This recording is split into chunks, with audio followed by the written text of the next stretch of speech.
It's a rite of passage. Turn 18 and bam, you get a credit card right away, without even knowing how one works.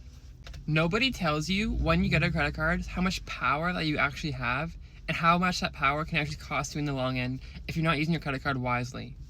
Welcome to day 7 of 30 teaching you personal finance content, as I feel it's super important to make sure that everybody knows about personal finance growing up, as we were not taught this stuff in school, and I feel it's super important to make sure everybody has to know this. My name is Griffin, I'm 23, and it's my mission to teach you about personal finance content, as I've been learning it for myself for the past 3 years now, ever since graduating college. Today's topic is credit cards. Here's what really happens when you're actually using your credit card. You're actually using the bank's money instead of yours. So you're not actually paying for it, for a product with your money, you're paying it with the bank's money. You're basically loaning it.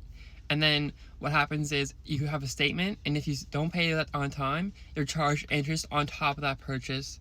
So it means you're paying a lot more than you actually are if you were to pay in cash or debit or cash on hand, rather than using your credit card. With interest with credit cards, it's actually a lot higher than other products, such as like financing or a car.